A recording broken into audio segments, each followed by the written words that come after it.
Hello. Hi, my friends. Happy day. Welcome to another gathering of the Salt Circle. I am Daniela, your host, your guide, your speaker for today. Whatever you want to call me, but definitely just look at me as a friend and someone who you could be honest and authentic with. This is a judgment-free zone. Nothing is taboo here. I'm really trying to make this as inclusive and as freeing a space as possible. So definitely feel free to comment your experiences, your opinions, or your questions. Nothing is, going to be, put under a microscope. This is a free place to experiment with thought, to share our triumphs and our failures, and to just support each other in an authentic and genuine way. Um, every Wednesday we gather to discuss death, dying, and bereavement. And I think this is our 11th episode of doing this particular topic every Wednesday. So if you've been with us, congratulations, 11. That's a great number, right? If you are tuning in for the first time, then, welcome. Glad to have you in this experience, and I'm glad that you're here. You being here just shows that you are doing work on your internal self, and you are aware of things you want to change about yourself, or at least know and understand about yourself. And that kind of work, that shadow work, is an incredible and transformative journey to go on, and I commend you on it. So, welcome. Um, I guess we'll just get right into it. So, like I said, every Wednesdays we talk about shadow work, or not shadow work. We talk about death, dying, and bereavement in, I guess in the lens of shadow work, but more specifically, really dealing with, that grief journey and that part of life, death, which is seen as taboo and no one really talks about it. So, this Wednesday, I really wanted to kind of focus on survivor's guilt and bereavement, that part of death, dying, and bereavement. A lot of people have been asking me, what exactly is bereavement? Is it just, another word for grief? Then why not just call it death, dying, and grief? And that's such a valid question. And I'm sure a lot of people share that, same question. So, bereavement is a situation. Bereavement is a state of being, to be bereaved. Bereavement is when someone is going through a loss and they are dealing with grief. So, grief is a part of bereavement, but it's not all that there is to bereavement. Bereavement is a multifaceted situation. It's an identity changer. You went from being a wife to being a widow. You went from having a father to only having one parent and having to kind of explain that for the rest of your life, whatever comes up. So there's a lot of changes that happen with society, community, and how we present ourselves and how people understand who we are. And then there's changes, bureaucratically, legally, who has the power of attorney? Is there a will? Does the house go into probate?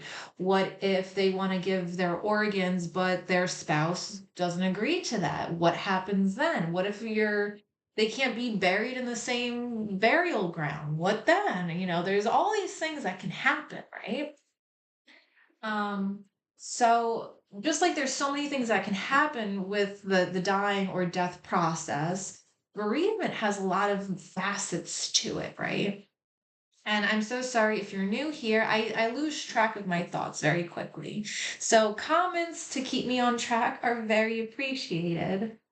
So bereavement is the is when you are actively grieving. It's when you are going through these identity changes, these bureaucratic processes that are going to affect taxes, health insurance, the systems that are in place. Then you're going to go through, emotional changes. You're going to grieve. You're going to go through denial, maybe. Maybe you are numb and not grieving, and then it turns into complex grief. Maybe you turn into a fucking slut. I don't know. People deal with shit differently, right? And I guess we can say it's all valid. But I honestly genuinely feel like we at least owe it to ourselves to be aware of why we're doing the things that we do. And that includes when we grieve and when we are bereaved. Um, Bereavement can also come from a lot of different sources. And this is kind of, the meat of today's topic. So, bereavement is when you are grieving a loss. You can be bereaved and there's not a death, or there was a death a couple years ago and just now you're starting to feel bad about it. Maybe someone stopped taking their medication and relapsed on drugs and went missing, and you've never heard from them since. And it's been a couple of years, and you think finally, maybe, yeah, maybe they did fucking die. Your friend's gone forever, and there's nothing you can do, and there's never going to be any closure, and you'll never find out what happened.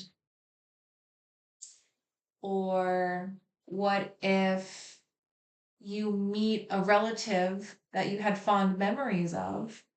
Now you meet them as an adult and you see that they were a hoarder and an alcoholic and they didn't care about you as a kid. That's why you had so much fun with them, because there was no rules. And then you grieve the person you thought they were, the relationship you thought that would come about, right? There can be so many ways we can grieve or be in grief for relationships, people, or even expectations. I've grieved thoughts. I feel like everyone's grieved a pet. You lose a house and you grieve that property. You wanted to grow up there. You wanted to have it forever, turn it into an Airbnb. I don't fucking know. And then all of a sudden it has to get sold because it was in someone's will and they had 5 witnesses and you can't contest it, right? So many situations can come up that can cause us to enter a period of sorrow and grief and unexplained upheaval of existentialism, whatever it is. And I think with me also, I've realized bereavement can occur with people you've never even met, for example. And a lot of my videos, I talk about certain topics, specifically looking through the scope of generational dysfunction, childhood abuse or neglect, just dysfunctional, chaotic upbringings. And as an adult survivor of that, how to actually navigate these already fucked up or taboo situations like a relative's dying, navigating codependency, doing shadow work on your own self and seeing why every fucking relationship you get into fails. You know what I mean? So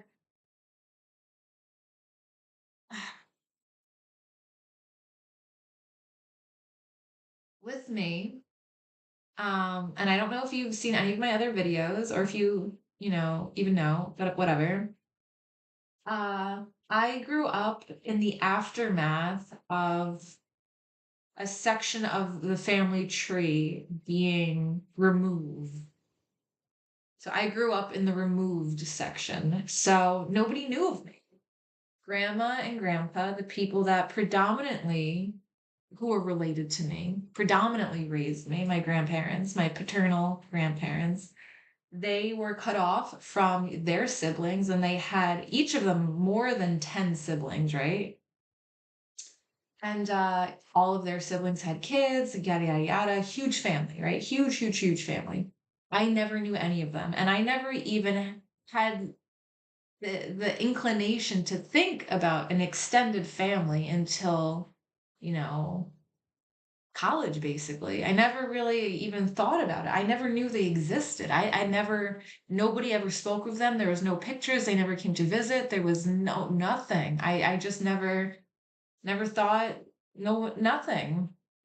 So the entirety of my 20s, I've known that there's been this mysterious, gigantic, intricate family tree that I just had no part of, and lots of behaviors and identity points that I had in my 20s was almost trying to cope with that alienation. I really felt so separated from everyone and everything. And when people would talk about families or I would see holiday things, I'd become very triggered. And I think subconsciously it's because that's what I really wanted and needed at that time. And subconsciously, I knew that there were people. It wasn't like my family all died in some disaster. Like there were people out there that just didn't want anything to do with me of no fault of my own. I was not my fault. I was a product of my dad getting an immigrant pregnant, and I couldn't, all the things that happened after that were not my fault. Things that happened before that were not my fault. I was just born into this really chaotic situation with a lot of uh you know undercurrents of aggression and complexity. Just like they're all fucking immigrants, but they all hated each other and were like low key racist. I don't understand it. Um, so the entirety of me in my 20s was like that. So now I'm in my 30s. And the other week I, went on Facebook for the first time since college, basically. And I, lost both of my paternal grandparents, like very recently, not very recently, but pretty recently. And I don't know, I went on to my grandfather, his Facebook page, because he was always a very technically savvy old man. Like he liked gadgets and he thought the internet was cool. So he had a Facebook page. And seeing all of these random ass people with the same last name as me and my grandfather commenting, "Oh, Uncle Paul, I'm so sad you died," ah, la, la, la, la," and shit like that made me so incredibly angry for so many reasons, right? But another part of it that I'm going to focus on is the grief that I felt, this immense period, an episode of missed out. It's almost like the entire school went on a field trip and I had to stay in the cafeteria because I was too poor or something. Not that that's ever happened to me.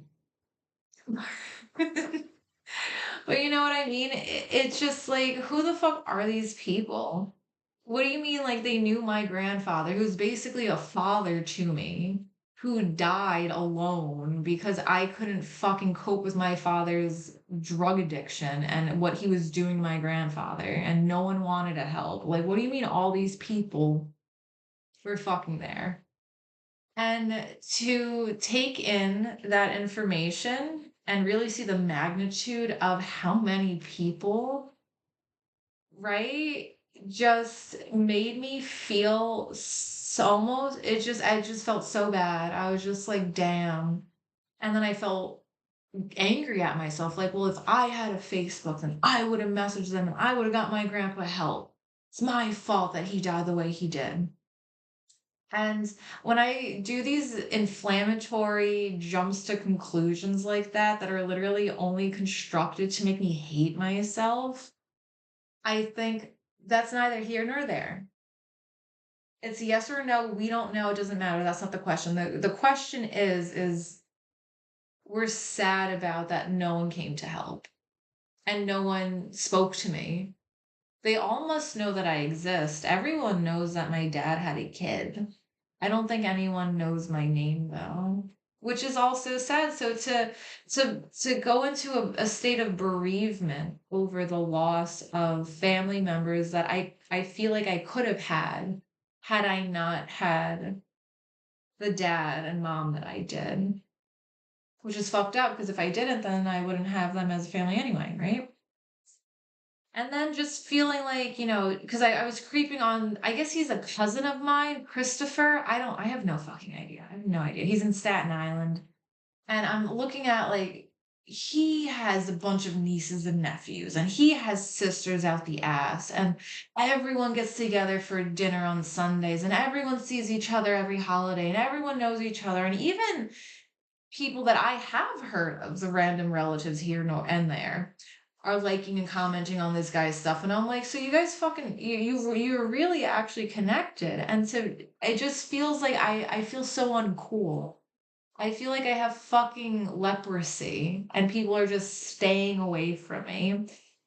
And to grieve the person I could have been had I had that network of support, that family, that dynamic of family that wasn't what I actually had, the dysfunction that I was born into and left with because no one wanted to deal with Polly's daughter. I think everyone assumed I'd be the same as him. So they just kind of washed their hands of that branch of the tree forever. And I still haven't ever heard, I mean, I don't know. I don't think anyone knows I exist. And I think that your parents have a huge part in connecting you to your family. So, I struck out there. So that bereavement can come in so many ways, right?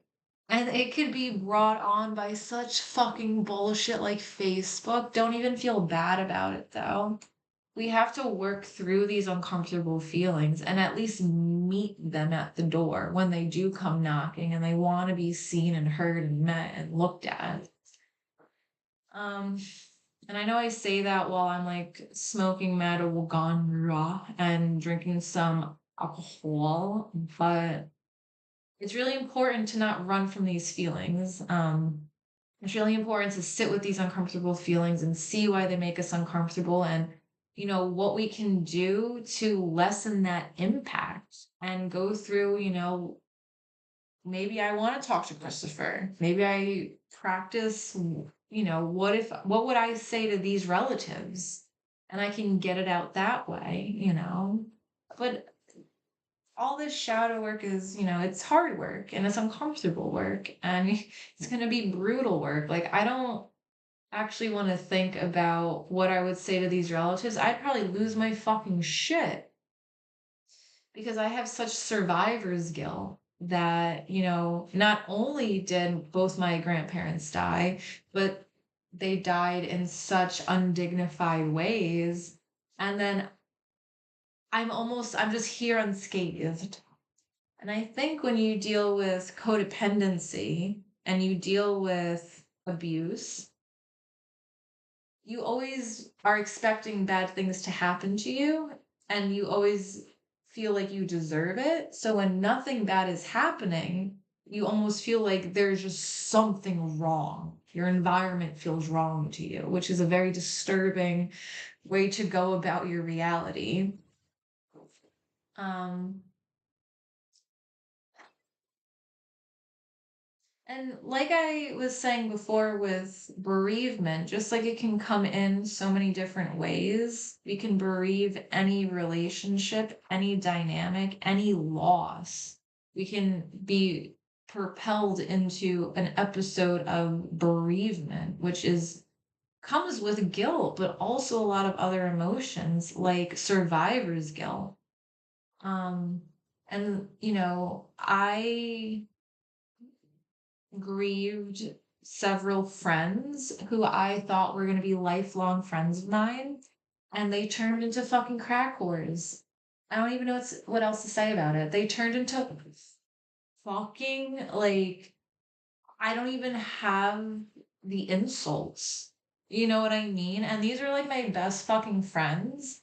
And for them to fall off so hard, and I came from a dysfunctional upbringing. And, I wasn't really good at shadow work in my 20s, but I saw this pattern, this reoccurring pattern of everyone in my life is a drug addict. Everyone in my life is a thief and a liar and super chaotic. And I don't want that. And but whatever.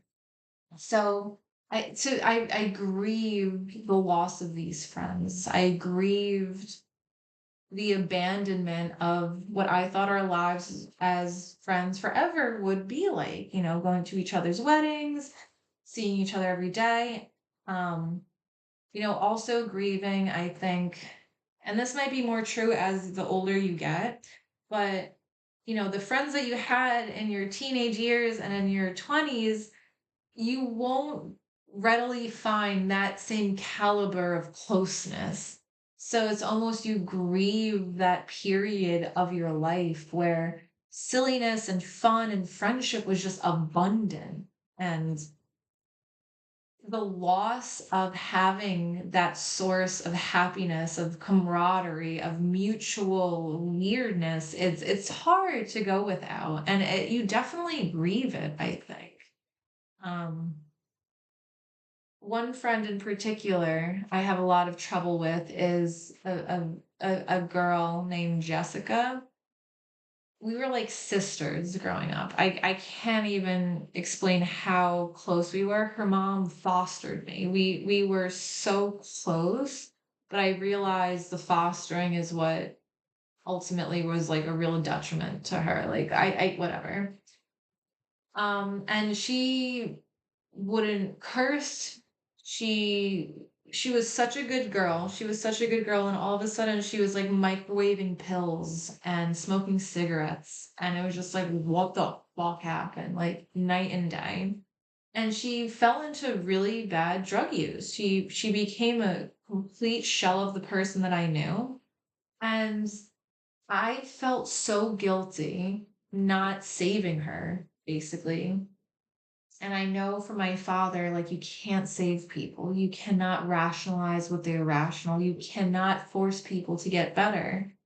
And to come to that same brick wall in the middle of the road with my best friend, and then having to stick to my guns and allow this person to really fall off, and then to just properly allow myself to go through those emotions of grieving that friend, of that friendship, of the plans we had, of the person I thought she was, of the love I thought she had for me, because she fucked my boyfriend, she stole my furniture. This bitch, she doesn't, I don't think she's even, she really is just gone. The person that I loved is just gone. And to grieve that as well, it's almost like a kind of death. But I think it's almost unfair for me to say that because throughout life, we all change drastically, impulsively, and innumerably, immeasurably. We are always changing. And I wish she did not change like that. I wish we were still friends. I would have done anything at all. I offered for her to move out to Idaho with me after a huge falling out because I didn't even care who was right or wrong. It was like, just like, we both we need a fresh start. Come move out, please. Like, let's just try. And she was fucking my boyfriend and doing meth, whatever. I don't know. I can't. And I had no idea. I had two other friends confront me and be like, you need to back, like, she doesn't care. And I was like, what do you mean? What do you mean? And they're like, she's fucking Greg. And I was like, oh, so stupid. And to think of all the things her and I had been through, being so impoverished, being so behind the eight ball, having, all accounted for, just being doomed as children, surrounded by other doomed children. And we really had each other. And despite everyone else falling off, Michaela's mom was a heroin dealer and sold drugs to a DP and got in life imprisonment. And Susan's mom and dad were like low key, like CP dealers. And Melinda's parents were swingers and, had like dead bodies in the backyard or whatever. And like were keeping their son's drug addiction low key because he kept like, whatever. Gina was fucking murderers. Dana's mom, what? Dude, there is so much. There is so much shit. The worst of it too was Caressa and this other girl named Cherokee, Jordan. Oh my gosh. I think about all these other kids that like didn't really have the same ability to crawl out tooth and nail. Mickey, Mikey, Smiley, and Zycal. All these kids that, despite everything, somehow Jess and I, we were really making it out. We were doing well in school. We were smart. We never got pregnant, never got drug addictions. We were getting driver's licenses, no arrests, getting jobs, got, going to college. And she fell off too. And it was almost like watching like the last ship in the harbor just sank. And it's just like, dude, you were so close. Like, what happened? And almost feeling like, she should have made it out, not me. She was smarter than me. She was prettier than me. She was funnier than me. She was nicer than me, more creative than me. Uh, and she didn't. And it's just feeling almost like the grief of not being able to share my present moment with someone. That grief I think is really hard too, and it comes from, at least with me, really wanting to share. And I think that comes from, my parents, they could give a shit about me. My grandparents let me live in their house, but that was kind of, it. My friends though, like Jess and the other people, we somehow managed through this fucking ragamuffin hobbled life as children in this really chaotic situation. I don't know, it almost felt like,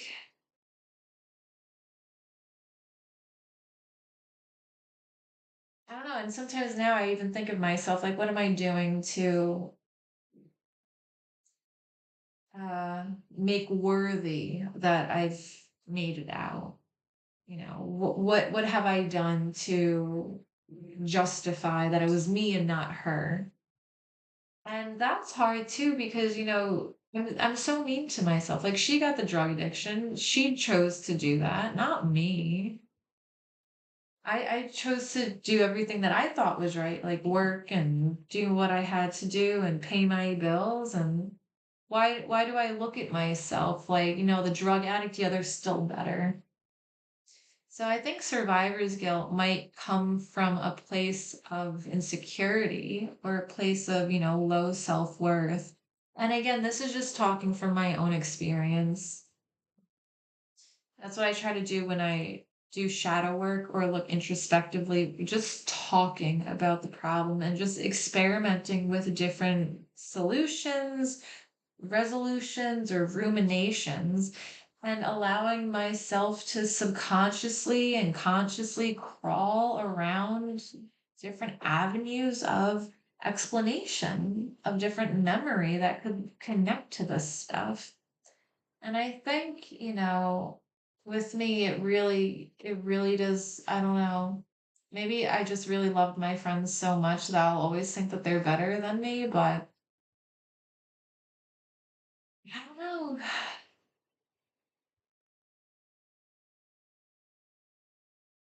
Sorry, my dog's snoring, and I thought it was a bear outside, but no, he's just snoring.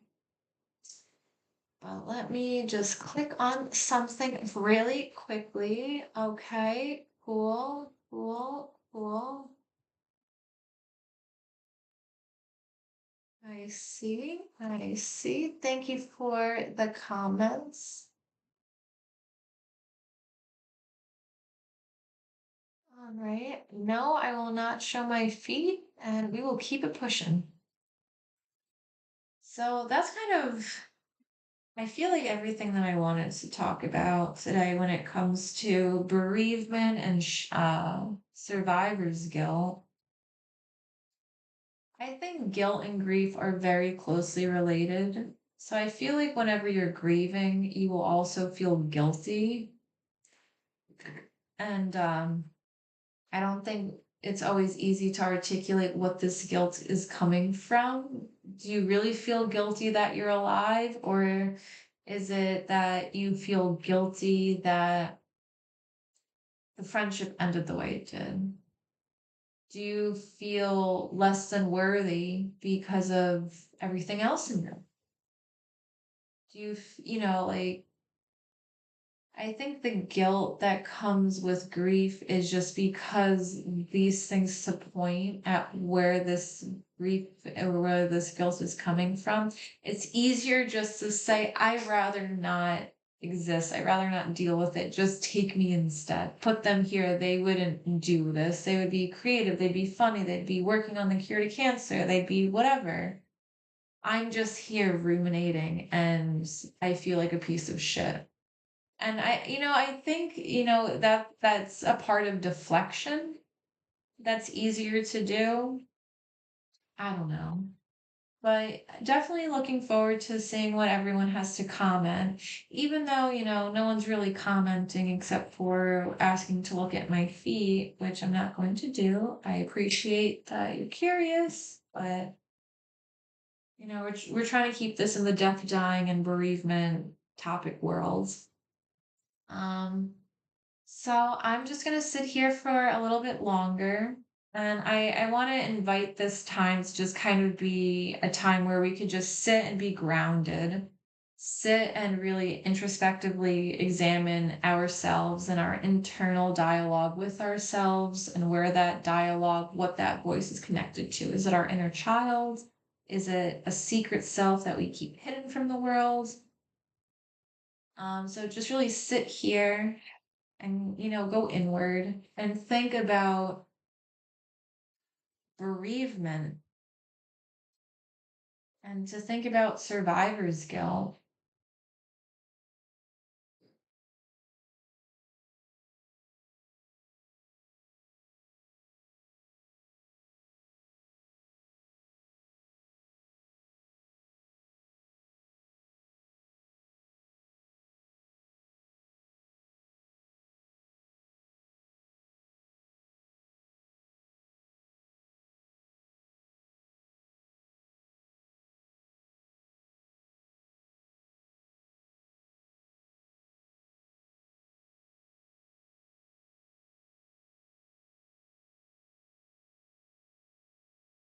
Well, my back hurts. So I can't think of anything else. So what I'm gonna do is I'm gonna put some music on and kind of just wrap up the show. Um, Make this a really pointed opportunity to again ground yourself, see where all of your muscles are, relax those muscles, and put yourself authentically in your body. And then just really be nice to yourself. So, I appreciate everyone coming and taking the hour, not even, it's been maybe 40 minutes. Well, taking the time to do this work and to learn about yourself and to show up to these feelings and be real about the fact that you're feeling them. You feel guilty for the fact that you're alive and someone isn't, or you feel super bereaved and you can't function. All of that is valid, you know, and you got to work through it. And the only way to work through it is to work through. And you can, my friend. I really do believe in you. And by you showing up here, like that's work in itself. That's 40 minutes of hard work, you know? And I hope that you got some use out of all of the stuff I've been blabbering about. I hope that you enjoyed everything that I said and, like you find it useful or entertaining. So please comment, subscribe, and share if you do like my videos. I try to post every Monday and Wednesday. Wednesdays are for death, dying, and bereavement, and Mondays are for shadow work and self sorcery, inner child meeting and inner self healing, all that good stuff. So, definitely hope to see you guys again. And I really hope, you enjoyed the show. So let me put this on and we will wrap it up.